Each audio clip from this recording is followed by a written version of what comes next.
The saga of Sarah's screen time. The alarm, a chirpy, synthesized bird call from her phone, dragged Sarah from a dream where she was successfully parallel parking a blimp. Before her eyes even fully adjusted to the pre-dawn glow of her bedroom, her thumb, operating on muscle memory, was already scrolling. First, the emails. 23 new ones, mostly promotions for things she'd never buy and urgent pleas from a long-forgotten newsletter. Then, the news app. Local squirrel declared mayor. AI predicted to replace spoons by 2027. Your ex just got engaged and looks fantastic. Sarah blinked, rubbed her eyes, and reluctantly peeled herself from the warm embrace of her duvet. Breakfast was a race against the clock. Her smart kettle, usually a beacon of efficiency, decided this morning was the perfect time to install a firmware update. Sarah stood, shivering slightly, contemplating the cold, hard facts of a caffeine-deprived existence. She resorted to a tea bag and the microwave, a primitive ritual that felt strangely rebellious. The commute was a masterclass in controlled chaos. Sarah, crammed into a train car that smelled faintly of forgotten aspirations and damp socks, tried to read an actual, physical book. But her phone, a tiny siren song of notifications, kept pulling her gaze. A friend had posted a picture of their avocado toast looking suspiciously perfect. Her aunt had shared another conspiracy theory involving garden gnomes. Her boss had sent an email that said urgent, call me ASAP, which, given it was 7:45 a.m., could only mean disaster or a new type of office-wide fun initiative. She opted for disaster. Work was a blur of video calls where people talked over each other. Unmute yourself became the office mantra, and everyone secretly wondered if they could get away with wearing pajamas from the waist down.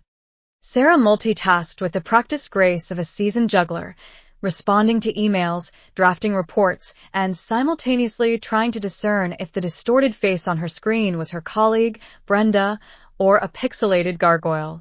Lunch was a pre-packaged salad eaten at her desk, spiced up by a true crime podcast where the narrator's soothing voice described gruesome details. Sarah chewed thoughtfully, occasionally nodding along, a modern-day tableau of existential dread and crisp lettuce. The afternoon brought the inevitable tech meltdown. Her computer froze mid-sentence, its screen a defiant blue. Sarah tried the usual rituals, restarting, yelling at it, offering it a piece of her barely touched salad. Nothing. She spent 45 minutes on hold with IT, listening to elevator music that sounded like a robot trying to compose a lullaby. When Brenda finally appeared on her screen, not a gargoyle after all, and simply said, "Did you try turning it off and on again?" Sarah felt the ancient urge to throw something. She settled for a very deep, theatrical sigh. Returning home, the world outside was a cacophony of delivery drones buzzing overhead and neighbors furiously watering their lawns in defiance of water restrictions. Sarah considered cooking, then remembered the existential dread of a cluttered kitchen and the siren call of her favorite streaming service. Dinner became a hastily assembled bowl of cereal, enjoyed while binge-watching a show about medieval knights, a stark contrast to her own digital, domesticated life. Before bed, she did the final scroll. Her phone helpfully reminded her of her daily screen time, 8 hours, 47 minutes. Well done. Sarah stared at the number, then at her reflection in the dark screen.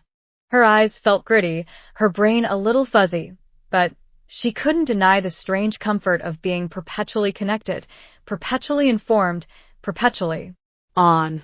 As she finally put the phone down, the last thing she saw was a notification. You have one unread message. She ignored it. For now. The blimp was calling. This story tries to capture the funny, sometimes frustrating, and often absurd aspects of living in our hyper-connected, fast-paced world. What parts of modern living do you find the most amusing or baffling?